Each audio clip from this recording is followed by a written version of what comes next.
해피 사바스, 행복한 안식일입니다. 하나님의 귀하신 은혜가 우리 온 성도들에게 넘치도록 함께 하시기를 간절히 축복합니다. 광고의 말씀은 오늘 저녁 7시 지난주와 마찬가지로 우리 아름다운 일몰 사랑방 기도회가 오늘 저녁 7시에 개최가 됩니다. 자, 그러면 기도하시겠습니다. 하늘에 계시는 사랑이 많으신 아버지 하나님 감사합니다.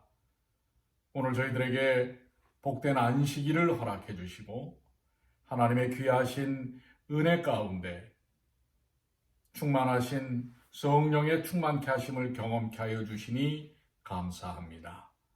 오늘 이 안식일 예배를 통해 오로지 하나님께는 영광이요 우리 각 처소에 흩어져 있는 주님의 귀한 자녀들에게는 풍성하신 하늘의 은혜가 넘치도록 함께하여 주시옵소서. 무엇보다도 영육 간의 강건함을 주시고 지금 온 세상에 퍼져 있는 코로나19 바이러스가 종식되고 퇴치될 수 있도록 주여 도와 주시옵소서. 주께서 이 땅의 인생들을 긍휼히 여겨주실 줄을 믿사오며 사랑과 자비가 많으신 우리 주님 예수님의 이름으로 간절히 기도 올리옵나이다. 아멘. 지금 이 시간은 헌금을 통한 감사의 시간입니다. 여러분의 마음속에 담겨져 있는 하나님의 은혜를 여러분들이 준비하신 헌금을 통하여 여러분들이 하나님께 드려주시게 되길 바랍니다. 자, 이제 헌금 봉투를 꺼내시고 거기에 여러분의 각종 헌금을 드려주시기를 바랍니다. 헌금을 위하여 기도하겠습니다. 아버지 하나님, 지금의 모든 형편들이 어렵고 어렵지만 주님의 크신 은혜를 저희들이 누림으로 인하여 하나님께 영광 돌리게 하여 주셔서 감사합니다. 이제 드려진 저희들의 마음을 받아주시고 이 귀한 헌금들이 하나님의 나라를 더욱더 촉진하며 온 세상에 그리스도의 복음과 주님의 오심을 더욱더 온 누리에 전파하는 귀한 헌금의 자원들이 될 수 있도록 도와주시옵소서. 주께서 우리 드려진 손길마다 하늘의 은혜와 축복을 더하여 주시기만을 사랑이 많으신 우리 주님 예수님의 이름으로 간절히 기도 올리옵나이다. 아멘. 오늘 하나님의 말씀은 세상을 향해 설명해 주는 사람이라고 하는 제목으로 말씀을 나누고자 합니다. 성도 여러분, 지난 한 주간 평안하셨지요? 하나님의 귀하신 손길이 여러분들과 함께 하시길 바라고 이 시간 하나님의 은혜가 풍성하시기를 기원합니다. 네덜란드 암스테르담에 있는 국립미술관 입구에는 한 노인이 젊은 여인의 젖가슴을 물고 있는 그림이 걸려 있습니다. 박물관에 들어가 그 그림을 처음 본 사람들은 대개 당황스러워하거나 불쾌한 감정을 드러냅니다.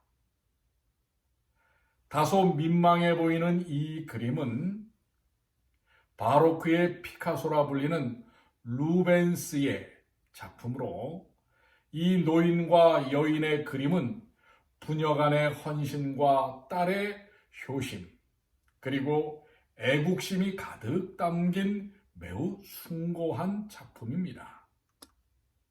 작품에 등장하는 노인과 여인은 부녀지간입니다. 사실 여러분에게 그 그림을 좀 보여드리면 좋겠지만은 또 혹시 저작권의 문제가 있을 수 있기 때문에 여러분들이 상상만 하시면 되겠습니다. 노인 키모는 북왕의 노여물사 감옥에 갇힌 채 사형 날짜만을 기다리고 있었고, 사형수에게 음식을 금지한 국왕의 명령 때문에 키모는 죽을 날짜만 기다리며 굶어 죽어가고 있었습니다.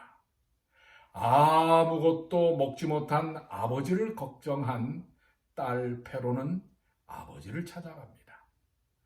물 한 모금도 마시지 못한 채 죽어가고 있는 뼈가 앙상한 아버지를 보자 딸 페로는 눈물을 흘리며 아버지를 위해 가슴을 풀고 자신의 젖을 물려 아버지 키몬을 살려냅니다. 죽음의 문턱에서 헐떡이는 아버지 앞에서 무엇이 부끄러웠겠습니까? 하지만 여러 날이 지나도 멀쩡히 살아있는 키몬을 재판부는 의심하기 시작했고, 이윽고 키몬의 딸 페로가 젖을 물려 아버지를 살려냈다는 이야기가 왕에게까지 전해졌습니다. 딸 페로의 효심에 감동한 국왕은 키몬을 사면시켜줍니다.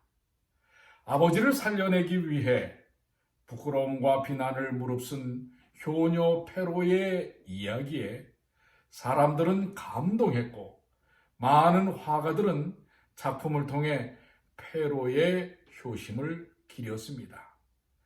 이와 같은 작품의 배경을 안 사람은 작품 앞에서 눈물을 보이며 숙연해집니다. 겨우 그림 한 점조차도 진실을 알게 된 후에 이처럼 시각이 180도로 바뀌는데, 무수히 많은 사연들로 이루어진 우리의 삶은 어떻겠습니까? 시대가 빠르게 변하고 있는 지금의 많은 사람들은 넘쳐나는 정보 속에서 진실을 알려고 하지 않고 그저 눈에 보이는 것에만 집중하는 경향이 강합니다. 여러분, 오늘날 이 어려운 코로나19 바이러스 사태 속에서도 많은 왜곡된 시각과 사고가 있을 수 있습니다. 이 땅에서의 삶, 우정이든 사랑이든 정치든 사회적인 모든 관계든 그 무엇이든지 간에 진실을 알게 되면 시각이 바뀔 수 있다는 것을 언제나 염두하고, 눈에 보이는 것만으로는 정확하지 않다고 하는 것을 생각하면서 우리의 이 사고를 넓힐 필요가 있습니다. 보는 시각을 넓힐 필요가 있다고 하는 것입니다. 오늘 본문의 말씀은 사도행전 11장 1절로 2절에 유대에 있는 사도들과 형제들이 이방인들도 하나님 말씀을 받았다 함을 들었더니, 베드로가 예루살렘에 올라갔을 때 할례자들이 hir난하여 가로되 내가 무할례자의 집에 들어가 함께 먹었다 하니, 베드로가 저희에게 이 일을 차례로 설명하여. 자, 여기 할례에 집착하는 유대인들의 모습을 봅니다. 내가 알고 있는 사실과 사고만 가지고 어떤 것을 판단하는 것입니다. 그리고 내가 알고 있는 이 지식, 이것 외에는, 그리고 이것을 따라서 사는 것 외에는 다른 것은 염두에 두지 않고 배려하지 않고 인지하려고 하지도 않는, 어떻게 보면 오늘날 매우 편협적인 사고를 가진 현대인의 모습을 보여주기도 하는 것입니다. 그래서 오늘 우리는 이 왜곡된 시각과 사고 속에 사는 어떻게 보면 정보의 홍수 속에 우리가 살고 있지만, 그러나 매우 편협적인 부분만을 갖고 선택하고 판단하고 살고 있는 것이 오늘날 우리 현대인들의 모습이 아닌가 생각해 봐야 할 것입니다. 그래서 우리는 이렇게, 사실 베드로는 비난받아야 할 이유가 아닌 이유로 지금 비난을 받고 있는 것입니다.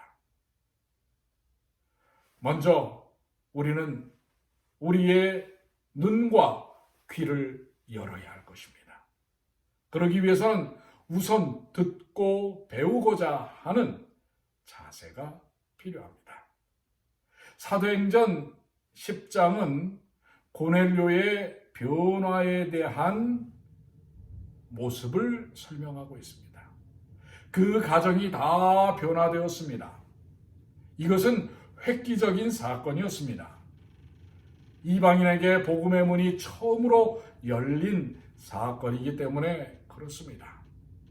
이것은 인간이 계획하고 주도한 일이 아니라 하나님께서 친히 그 일에 개입하셔서 이룬 하나님의 놀라운 역사였습니다. 사도행전 11장 1절은 유대에 있는 사도들과 형제들이 이방인들도 하나님의 말씀을 받았다 함을 들었더니 이것이 빠르게 소문을 타고 옆에서 옆으로 퍼져나갔습니다. 정말 획기적인 사건이었기 때문입니다. 그런데 이러한 이방인들이 복음을 듣고 영접했다는 이야기가 모든 사람을 기쁘게 할 줄 알았는데 그게 아니었습니다. 2절과 3절을 보니까 베드로가 예루살렘에 올라갔을 때 할례자들이 힐난하여 가로되 내가 무할례자의 집에 들어가 함께 먹었다 하니, 왜 이런 일이 생겼을까요? 그것은 본질을 생각하지 않기 때문에 그렇습니다.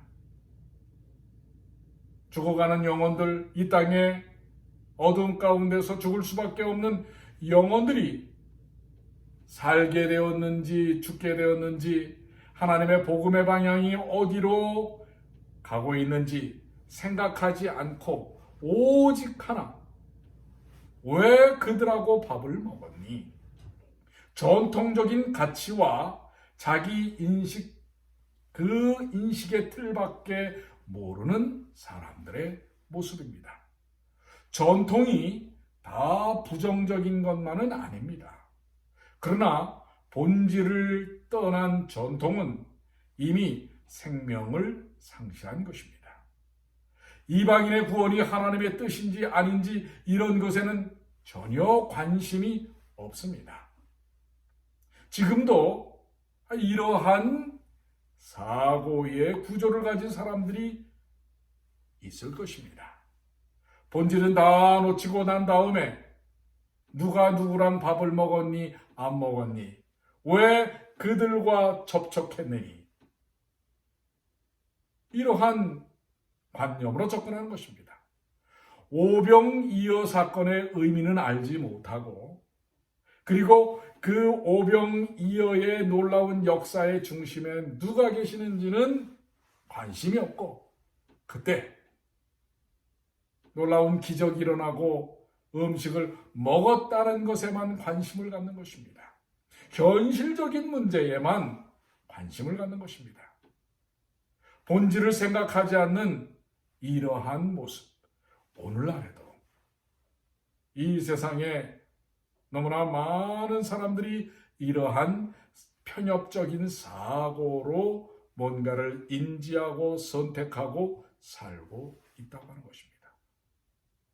예를 들어 지금 이렇게 코로나 바이러스에 대한 책임이 누구에게 있나, 또 얼마나 많은 사람이 걸렸고 얼마나 많은 사람이 이 세상을 떠났는가, 그리고 이것이 주는 경제적인 여파, 우리의 삶에 어떤 영향을 줄 것인가 라고 하는 것에 전전긍긍하는 이러한 모든 사건들이 본질적으로 어떻게 접근돼야 하고 문제의 해결책이 어디에 있는지는 생각하지 않는 것입니다.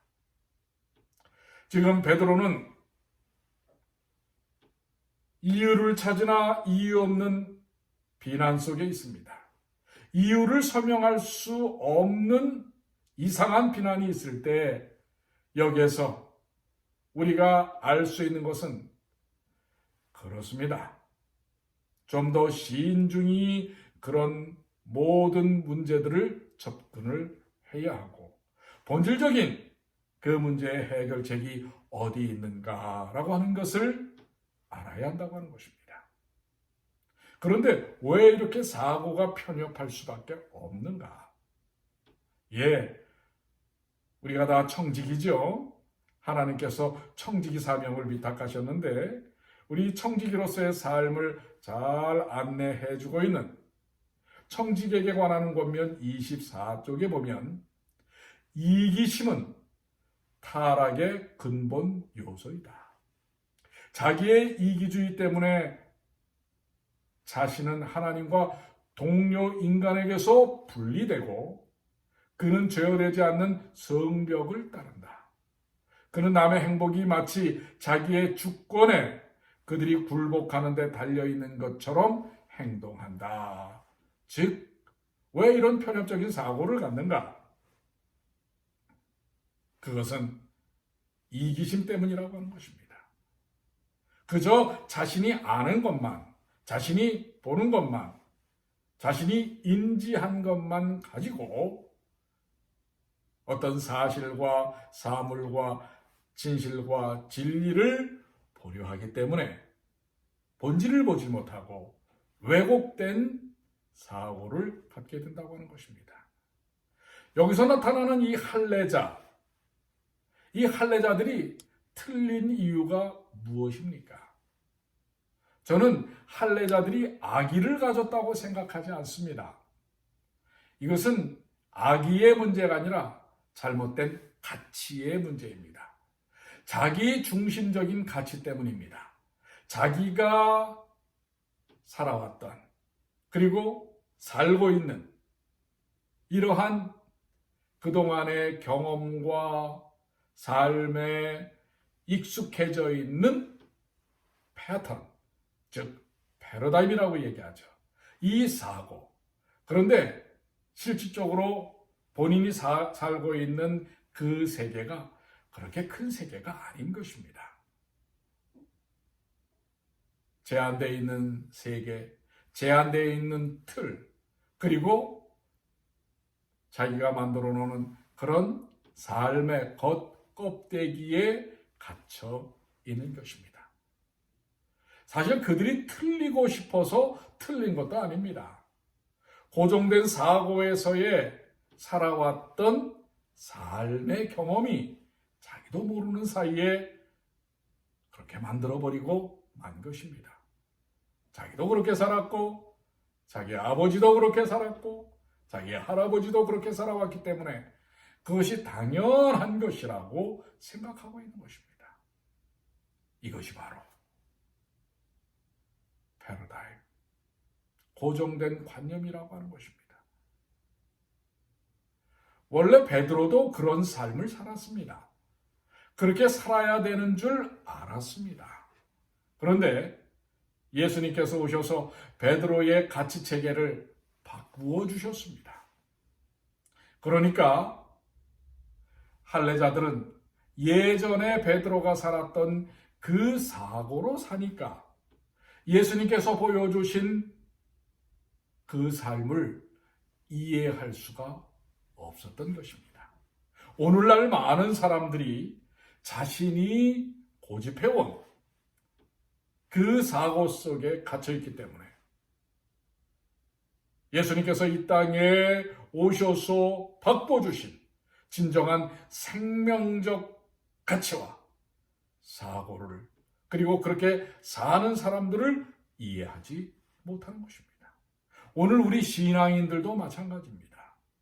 주님께서 가르쳐 주신 진리와 생명의 말씀을 통해서 우리의 사고 체계가 바뀌지 않는다면 여전히 우리는 편협적인 자신의 한계된 세계 속에 갇혀 있을 수 있다고 하는 것입니다. 같은 책 청지기 24쪽에 보면 그리스도께서는 하나님의 사랑을 나타내시려고 이 세상에 오셨다. 그를 따르는 자들은 그가 시작하신 일을 계속해야 한다. 우리는 피차 서로를 도와주고 격려해야 한다. 그렇습니다. 예수님께서 이 땅에 오신 이유는 바로 이 세상에 망가진 생각과 사상의 체계, 영적인 삶의 접근에 대한 왜곡된 것들을 바르게 잡고 사망적인 데서부터 생명적인 곳으로 옮기시기 위해 오셨습니다. 그리고 그것을 보여주셨고 가르쳐 주셨어요. 그렇기 때문에 예수님을 믿고 따르는 우리들은 바로 그런 삶으로 전환된 것입니다. 사고 체계가 다릅니다.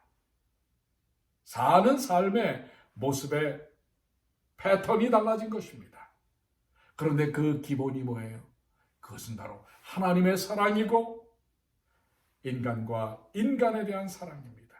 그래서 예수님께서 이 땅에 오셔서 그분이 하신 모든 삶의 모습은 사랑에 기인합니다. 그것이 바로 하나님의 율법이었죠. 그 율법은 사랑인 것입니다. 그래서 조금 전에 읽었던 말씀처럼 우리는 피차 서로를 도와주고 격려해야 한다. 이것은 바로 사랑인 것입니다. 사랑의 모습인 것입니다.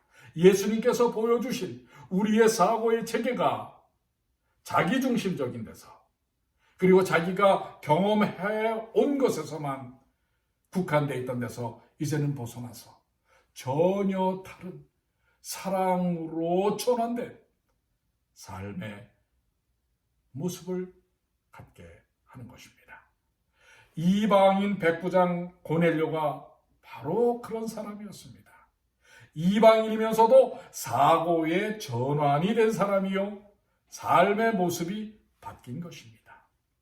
오늘 예수님을 통해서 예수님의 십자가의 그 놀라우신 구원의 역사를 통해 우리는 바뀐 사람들입니다. 그리고 세상을 바꿀 사람들입니다.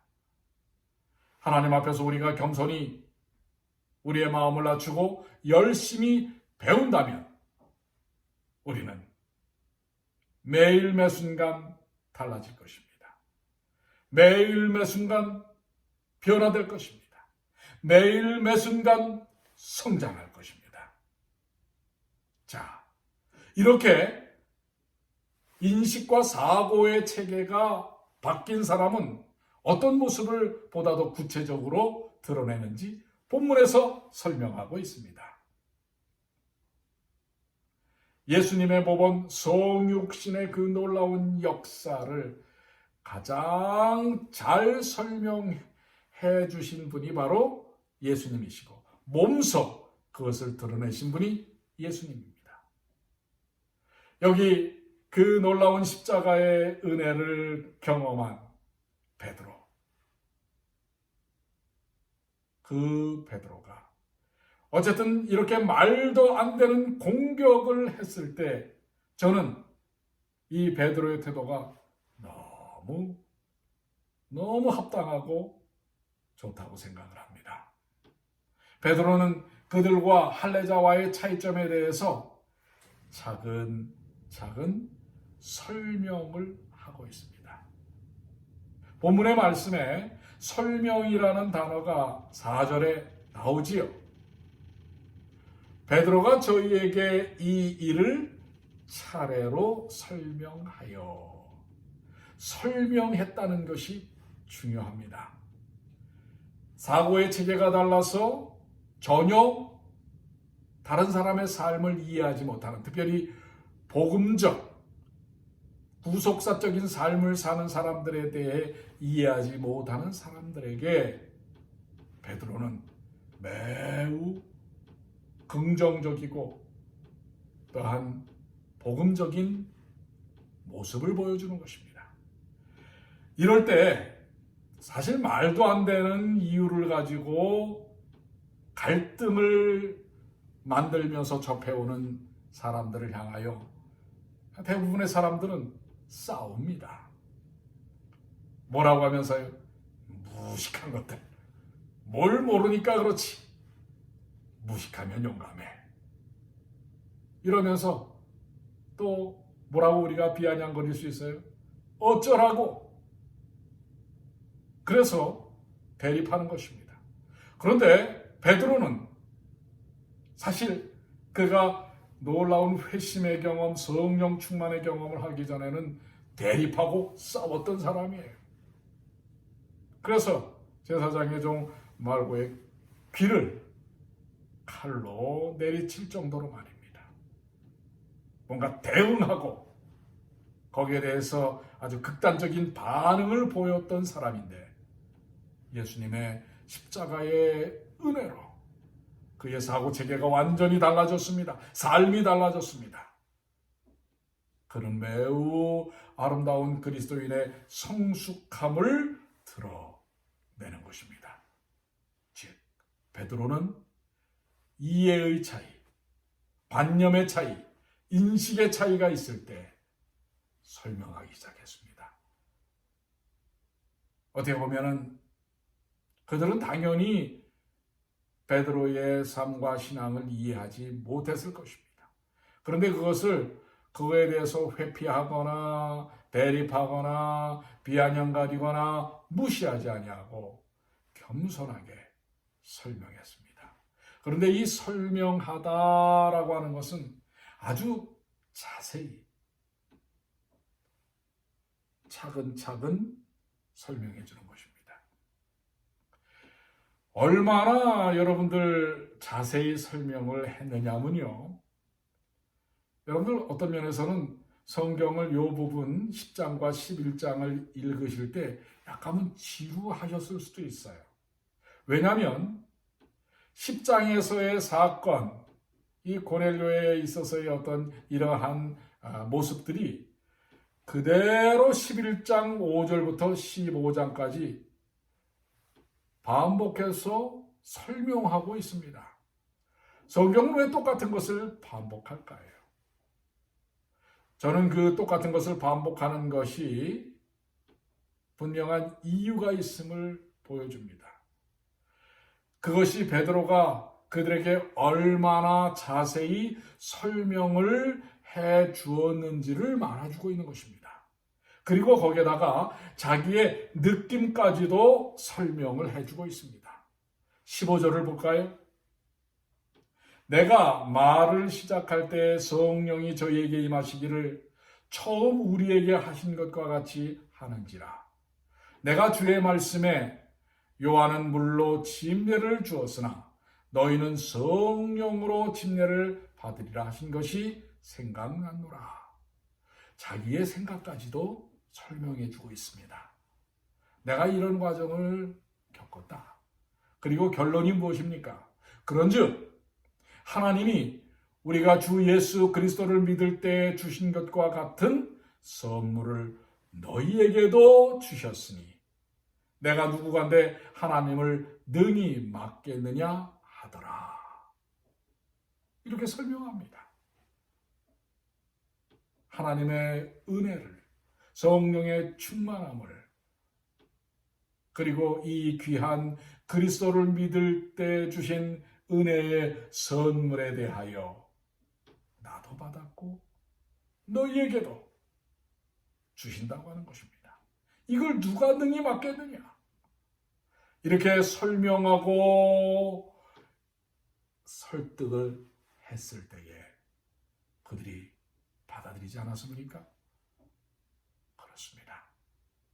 믿음의 사람들, 사고가 바뀐 사람들은 그 마음이 겸손한 사람이요 성령의 역사로 이해가 부족한 사람들에게 설명하는 사람들입니다. 주장이 아니라 설명입니다. 그것은 상대방이 그 사람들의 인지적 능력을 가지고 이해할 수 있도록 설명하는 것입니다. 이렇게 자세히 설명해 주는 것은 겸손함의 모습입니다. 누가 설명할 수 있겠습니까? 그렇죠. 상대방을 존중하고 겸손한 사람이 설명할 수 있는 것입니다. 자긍심에 찬 전문가들은 설명에 약합니다. 내가 모든 것을 다 알고 있다고 생각하는 사람들, 거기에 특별한 전문가라고 생각하는 사람들은 설명에 약할 수가 있어요. 우리가 병원에서 때때로 마음 상하는 일들을 겪을 수도 있어요. 요즘 특별히 병원 애들 많이 가시지 않습니까? 요즘 특별히 이 코로나 바이러스 상황에서 우리 의료인들이 얼마나 많이 고생하는지 모릅니다. 그러다 보면 너무 피곤해서 환자들을 대할 때 성심을 다하지 못할 때가 있을 것입니다. 때로는 어떤 사람들은 알 수 없는 전문적인 의학 용어로 설명을 합니다. 그래서 거기에 대해서 질문을 하면 그것도 모르냐는 식으로 넘겨버리고 마는 것입니다. 사실 아픈 사람들은 절박하거든요. 그래서 뭔가 더 알고 싶은 것입니다. 그럴 때 차근차근히 환자의 눈높이에서 설명을 해주는 의사들은 얼마나 고마운지 모르는 것입니다. 여러분, 이 세상을 향하여 하나님의 진리와 하나님의 뜻과 복음을 정확하게 알고 있는 사람들이 누굽니까? 그렇다면 우리는 세상을 향하여 이 복음에 대하여 이해하지 못하는 사람들을 향해 우리는 어떤 태도로 다가서야 할까요? 감동으로 다가오는 의사처럼, 세상을 향하여 요즘처럼 정말 불안함이 극심하여 예언에 대하여 성경에 대하여 알길 원하는 우리 주변의 많은 사람들에게 성심성의껏 친절하게 겸손하게 나만 알고 있는 것처럼이 아니라 당신도 알 수 있는 그러한 너무도 소중하고 귀한 복된 복음이라는 사실을 전해야 되지 않겠습니까? 그래서 우리는 예수님께서 하늘의 보좌를 뒤로 하시고 이 땅에 오신 것은 우리를 향한 지극한 사랑과 그분의 친절한 배려인 것입니다. 여러분과 저도 그런 친절한 사람이 되기를 바랍니다. 저도 때때로 주변에 있는 사람들에게 뭔가를 물었을 때 퉁명스럽게 제대로 설명해 주지 않는 사람하고는 다시 되묻기가 쉽지가 않더라고요. 오늘 이미 하나님의 복음을 깨닫고 알고 있는 여러분과 저, 세상의 많은 염려와 불안함 가운데 있는 우리의 이웃들에게 친절하게 안내를 해야 되지 않겠습니까? 그러려면 우리는 마음속에 우리 주 예수께서 보여주신 겸손함을 가져야 합니다. 또 하나의 우리가 갖춰야 될 소양은 명확한 지식을 알아야 합니다. 그리고 그것을 설명할 수 있어야 합니다. 알고만 있어도 안 되지요. 그걸 설명을 해줘야 하는 것입니다. 그래서 여러분들 말씀을 열심히 연구하시고 또 그것을 자꾸 다른 사람들에게 잘 소개하는 이러한 연습이 필요합니다. 우리의 신앙은 우리만의 것은 아닙니다. 우리가 가진 복음은 우리만의 것은 아닌 것입니다. 바로 우리를 통해서 세상 사람들에게 알려주시고자 하시는 하나님의 크신 뜻이 담겨져 있는 것입니다. 이번 기회에 여러분들 말씀을 깊이 연구하시고 또 그것을 한번 혼자서라도 연습을 해보시길 바랍니다. 제가 지난주까지는 교회 본당에서 이 말씀을 전하다가 이렇게 혼자서 저희 집에 조그마한 스튜디오를 만들어 놓고 카메라 앞에서만 이렇게 아주 바짝 놓여진 카메라 앞에서만 하려니까 얼마나 어색한지 모릅니다. 그래도 교회에서 할 때는 자리들이 다 비어 있지만은 그래도 여러분들이 계신 것처럼 할 수가 있었어요. 근데 오늘은 그냥 제가 조그마한 방에다가 아주 급조된 스튜디오를 만들어서 이렇게 카메라만을 보고서 하려고 하니까 얼마나 사실 어색하고 또 정말 힘듭니다. 이 입에 침이 바짝바짝 마르고 말입니다. 사람들이 많을 때는 오히려요. 아주 그냥 은혜롭게 말씀을 이렇게 전했는데 오늘 막상 그야말로 그냥 조그마한 지하실에서 그냥 대충 꾸며놓고 하려다 보니까 아주 어색합니다. 그러나 여러분들 기도 많이 해주십시오. 우리 함께 하나님의 말씀을 통해서 우리는 세상 사람들을 향하여 설명해 줄 수 있는 사람이 되어야 합니다. 오늘날의 이 세상의 모든 현상들에 대해서 그리고 이 모든 것들을 해결할 수 있음에 대하여 설명해 줄 수 있어야 합니다. 그리고 설명해 주어야 합니다. 그들을 안내해야 합니다. 아주 그것도 친절하고 따뜻하게. 그러기 위하여 우리는 하나님 앞에 무릎을 꿇어야 할 것입니다. 그 모든 능력과 겸손함과 은혜는 하나님께로부터 와야 하는 것이기 때문에 그렇습니다. 자, 베드로가 그 성질 급하고 욱했던 삶에서 설명하는 사람으로 아주 친절하게 설명하는 사람으로 변한 것은 성령의 능력인 것입니다.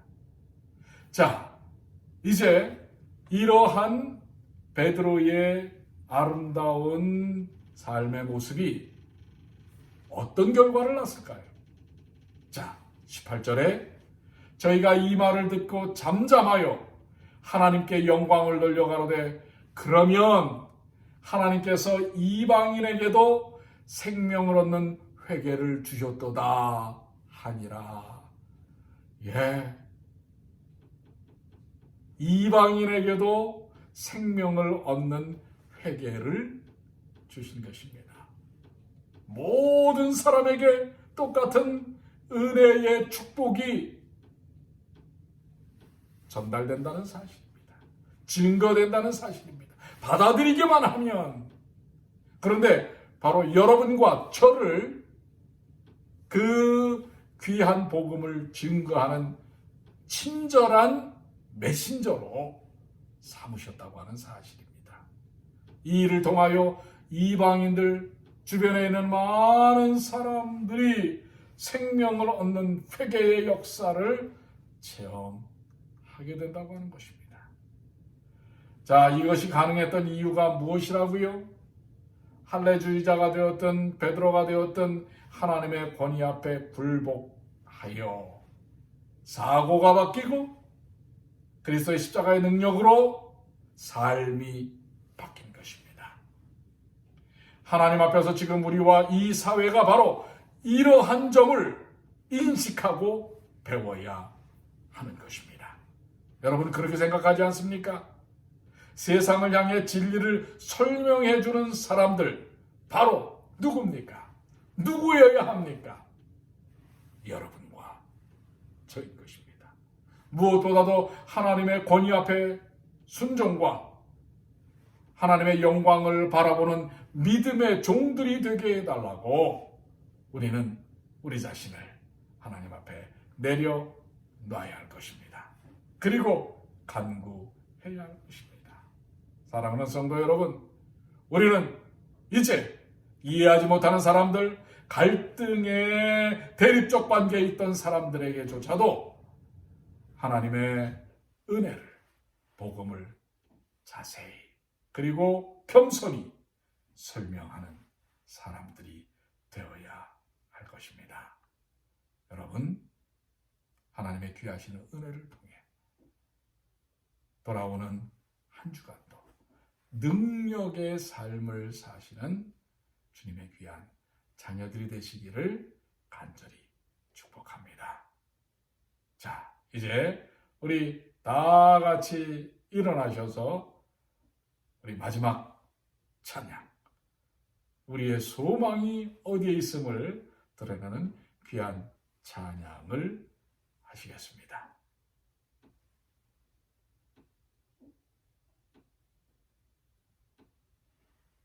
기도하시겠습니다.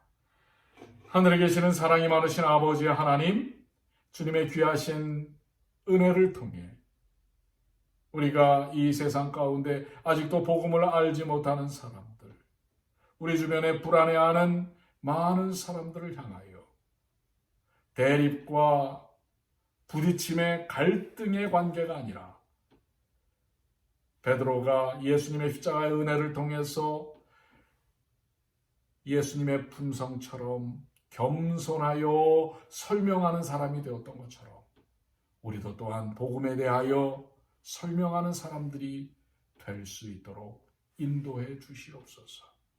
많은 사람들이 두려워합니다. 이 세상의 끝에 대하여 궁금해하고 염려합니다.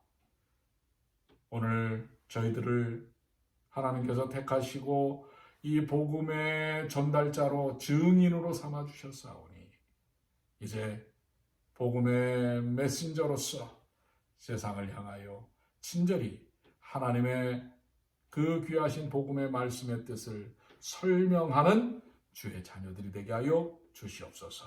속히 이 코로나 바이러스 사태가 종결되고 종식될 수 있도록 도와주시옵소서.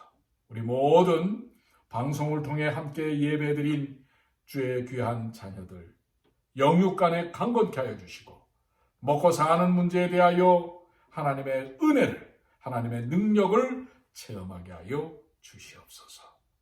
주님의 그 크신 은혜를 인하여 감사드리며 사랑과 자비가 많으신 예수님의 이름으로 간절히 기도드리옵나이다. 아멘. 사랑하는 성도 여러분, 한 주간 주님의 은혜 가운데서 강건하십시오. 감사합니다.